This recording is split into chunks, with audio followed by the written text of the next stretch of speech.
Les 25 et 26 avril dernier, Chandler a accueilli des ateliers de travail concernant la création d'une aire protégée dans la ZEC des Anses, réunissant divers acteurs régionaux dont la Première Nation Micmac de Gaspé et des industriels forestiers. Mia La Rochelle, chargée de projet pour le Conseil régional de l'environnement, nous rejoint pour discuter de cette initiative. Quels sont les principaux enjeux et opportunités identifiés par les participants pour concilier conservation et activités locales?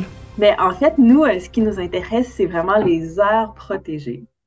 Donc, les ZEC sont des organismes qui vont gérer la faune sur des territoires. Au niveau des aires protégées, on connaît, les citoyens et citoyennes, plusieurs sortes d'aires protégées sans savoir que c'en est nécessairement. Mais par exemple, quand on va dans le parc à Gaspésie ou au parc Forillon, ce sont des aires protégées. Les aires protégées ont différents statuts de protection.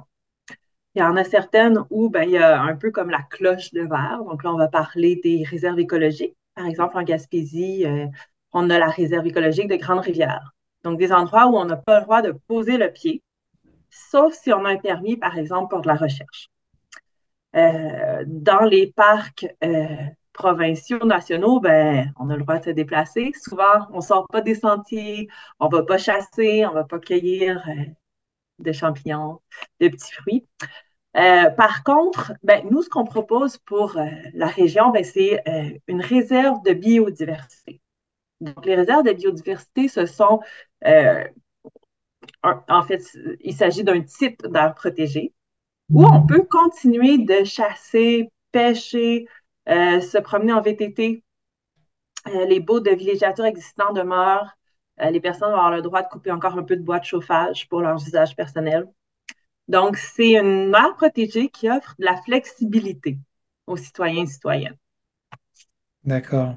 Donc, ce qu'on nomme par ZEC, par exemple, ça, c'est une aire qui est protégée aussi? C'est qu'en fait, l'aire protégée de la ZEC des Anses s'appelle ZEC des Anses parce qu'elle couvre le territoire de la ZEC des Anses, mais ultimement, elle va être amenée à avoir un autre nom. D'accord. C'est parti de- le projet a émergé à travers des personnes qui allaient sur la ZEC des Anses, mais maintenant, le territoire proposé va bien au-delà de la ZEC des Anses. D'accord, ok. Comment ça se passe le processus pour arriver justement à définir ou à dire, bah tiens, on va créer une aire protégée à cet endroit-là. Euh, c'est ça. Comment ça se déroule pour en arriver à ça? En fait, c'est tout un cheminement. Puis, il faut se rappeler aussi que c'est porté par, le plus souvent par des bénévoles euh, qui parfois vont être accompagnés. Par exemple, c'est mon rôle. Moi, j'accompagne les porteurs et porteuses de projets qui sont des citoyens et citoyennes pour réaliser l'objectif qui est la création d'une aire protégée. Mais l'initiative émerge vraiment d'eux et elles. Donc, ici, la façon dont ça s'est passé, la première initiative, c'était vraiment en réaction à des coupes forestières annoncées dans la ZEC des Anses, dans un secteur où il y avait des forêts anciennes. Puis là, des gens se sont mobilisés en disant, non, il faut pas qu'on coupe les arbres ici, c'est vraiment une forêt précieuse, puis nous, on préférait la garder debout. Donc là, les gens sont sortis beaucoup dans les médias pour réussir, grâce à ces sorties médiatiques, à avoir peut-être un impact sur les décideurs, décideuses. Puis, effectivement, l'espace visé pour les coupes où il y avait les forêts anciennes a été protégé par des mesures administratives d'évitement des coupes forestières. Donc, ça, ce n'est pas une protection légale, c'est une protection dite administrative. Donc, première étape, on dit, wow, territoire à protéger. Ici, on a décidé de sortir dans les médias avec ça. Éventuellement, le territoire a été exclu des coupes annoncées. La Société pour la nature et les parcs s'est associée au projet avec le Conseil régional de l'environnement, avec aussi la SADC, Rocher-Percé. Puis là, plein de partenaires se sont ajoutés. La MRC, Gaspeg, Solidarité Gaspésie qui était là dès le début. Euh, Aussi, bien évidemment, la ZEC des Anses. Maintenant, la MRC Bonaventure, éventuellement la ZEC PABOC. Il y a beaucoup, beaucoup d'acteurs et d'actrices invités, impliqués, la ville de Chandler, évidemment, aussi. Donc, on a des élus avec. Puis là, on a créé un groupe de travail, on est allé chercher un financement. On travaille aussi avec le ministère de l'Environnement, qui est porteur du projet de création d'aires protégées au Québec. Puis on y va une étape à la fois. Hmm. Présentement, là où on en est, c'est qu'on a tenu des ateliers de travail, de concertation, qui est en même temps aussi des séances d'information. Donc, l'information allait dans les deux sens. On était là pour recueillir l'information, des préoccupations, des désirs, puis en même temps, on partageait l'information comme je suis un peu en train de faire avec vous aujourd'hui, là, à savoir qu'est-ce qu'une aire protégée, qu'est-ce que ça implique. Donc, ces ateliers-là ont eu lieu les 25 et 26 avril dernier. Ils ont participé des citoyennes, puis aussi des experts-expertes qui travaillent dans différents organismes de la région. On a eu la participation d'une bonne quarantaine d'individus. Donc, on était vraiment contents de la participation. On a fait un atelier de cartes collaboratives où les gens étaient invités à dessiner sur la carte, à faire ressortir les points forts de la région. Qu'est-ce qu'ils souhaitent protéger? Ça pourrait être quoi les enjeux, les défis? Donc, ça a été vraiment une belle occasion de brasser nos idées ensemble.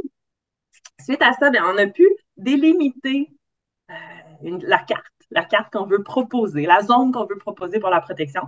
Puis, on l'a envoyé en consultation interministérielle. Donc, c'est là où on en est présentement. Donc, le ministère de l'Environnement a recueilli notre carte puis l'a envoyée pour consultation pour les autres ministères. Puis, un coup que ça va nous revenir, mais là, on va pouvoir demander la mise en réserve du territoire. À partir de la mise en réserve, ben, à ce moment-là, il y aura plein d'étapes qui vont succéder de consultation. Donc, ce n'était pas le seul et unique événement où on discutait avec les citoyens et citoyennes. Là, il y en aura plusieurs autres. On va réaliser, par exemple, un plan de conservation, peut-être éventuellement un plan de gestion. On va devoir décider qui va gérer l'aire protégée, quelle sera notre gouvernance. Donc, il y a plusieurs étapes qui s'en viennent, mais l'important, c'est de se rappeler que les citoyens et citoyennes veulent protéger la ZEC des Anses, souhaitent avoir des forêts debout, puis pensent qu'il y a plus de retombées positives pour la région en protégeant nos forêts qu'en les coupant. Alors, vraiment intéressant. Ce qui veut dire que ce type d'aire protégée-là, ce que je comprends, c'est qu'il va, bon, on le protège, mais l'idée au final, c'est d'en faire aussi quelque chose qui est accessible à la population pour partager le territoire, le faire connaître, mais aussi peut-être, je sais pas moi, du plein air, du tourisme. Oui, absolument. Puis, en fait, en parallèle, mais aussi avec nous, est en train de se développer un beau projet pour augmenter l'accès au territoire avec la SADC Rocher-Percé, qui souhaite développer, intégrer cette aire-là dans un projet de développement récréo-touristique. Donc, effectivement, on est en train de réfléchir à un circuit de sentiers pédestres, vélos, sentiers d'interprétation, peut-être même un sentier artistique. Euh, Puis aussi, à de l'affichage. Parce que là, les gens nous disent, ah, je veux bien y aller, mais tu sais, j'ai peur de me perdre, c'est pas bien installé. Ben, là, on pourrait avoir un budget pour faire un bon affichage des sentiers, que ce soit sécuritaire, facile, accessible. Donc, il y a tous cet élément-là, ces éléments-là dans nos réflexions. D'accord. Et puis, le rôle maintenant de la Cré Gaspésie là-dedans, dans le fond, ce que toi tu parles, tu es chargé de ce projet-là.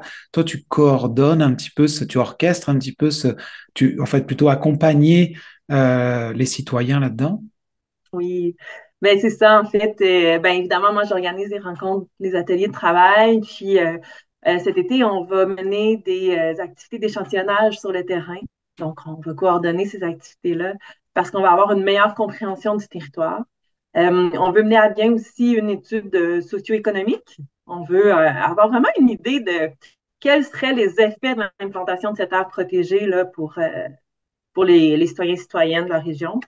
On veut aussi créer un site Internet interactif. On veut demeurer en lien avec les citoyens et citoyennes.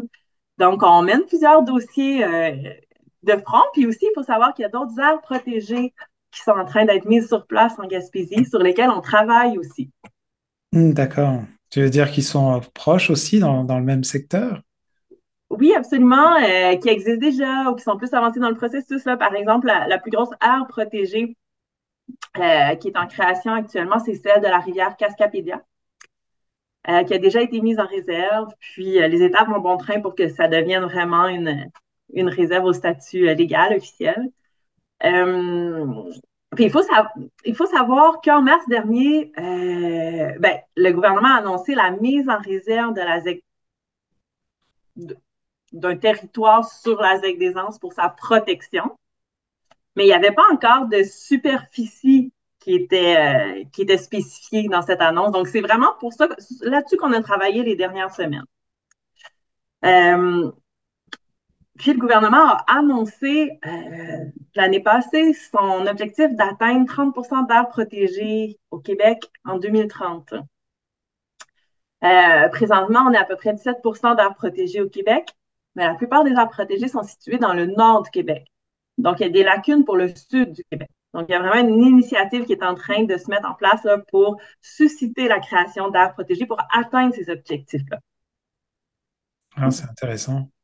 Est-ce que tu pourrais nous citer, si on en revient à cette aire-là qui est en cours sur le territoire de la Z des Anses, est-ce que tu as cité tout à l'heure forêt ancienne, mais qu'est-ce qu'on pourrait faire ressortir d'autre pour que les gens sachent à quoi on peut s'attendre sur ce territoire-là qu'on cherche à protéger, qu'on veut mettre en valeur? Ouais. Mais en fait, évidemment, on a surtout entendu parler des forêts anciennes, mais c'est aussi deux rivières à saumon qui bordent ce territoire. Euh, des belles montagnes, des fonds de vallée majestueuses.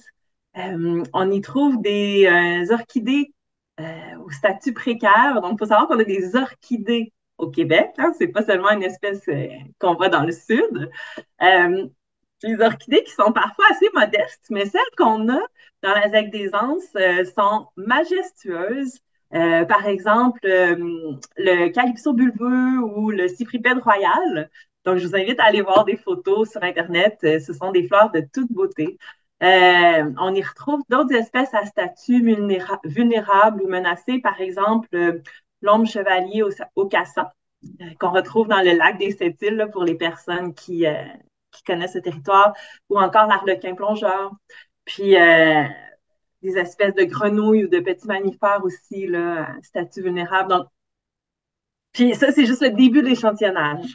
Donc, c'est un territoire vraiment riche en biodiversité, très humide, plein de lacs, plein de ruisseaux. Donc, on a hâte de voir tous les trésors qu'on va y trouver là, dans les prochaines années.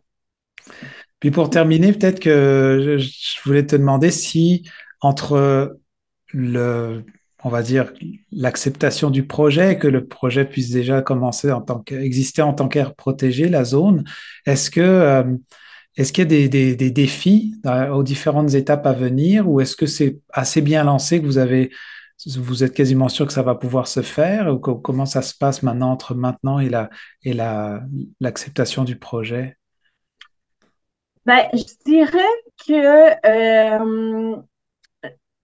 je dirais que ça va vraiment bon train, surtout parce qu'on sent une grande acceptabilité sociale, euh, parce que les citoyens et citoyennes embarquent dans le projet puis le font valoir. Parce qu'on a eu aussi une annonce d'intention de mise en réserve. Donc, je sens qu'au niveau des citoyens et citoyennes, puis au niveau des élus, ça avance, il y a de la volonté.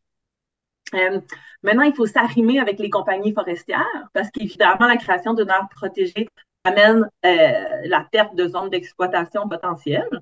Puis en Gaspésie, on est chanceux, chanceuse, on collabore vraiment bien, on travaille en équipe. Donc, les discussions sont ouvertes, puis on souhaite atteindre le consensus. Mais le gros enjeu qui demeure, c'est les titres miniers. Donc, nous, on propose un territoire, puis pour le moment, tout le secteur où il y a des titres miniers va être exclu du projet d'aire protégée. Donc, ce qu'on demande, on demande vraiment une intervention politique de la part de nos élus pour que ce soit possible de retirer des titres miniers dans des contextes où il y a de la volonté de créer des aires protégées. Parce que les titres miniers appartiennent à des individus. Donc, on souhaite vraiment de pouvoir protéger nos territoires, puis que la protection des territoires passe par-dessus l'exploitation minière, ce qui n'est pas le cas pour le moment. Donc ça, c'est un enjeu qu'on a sur la table, qui c'est un enjeu qui revient dans beaucoup, beaucoup de projets de développement d'aires protégées. Donc, c'est quelque chose qu'on pourrait vraiment adresser au niveau provincial. Vous vous écoutez votre reflet d'ici. Revoyez tous nos reportages sur notre site Internet.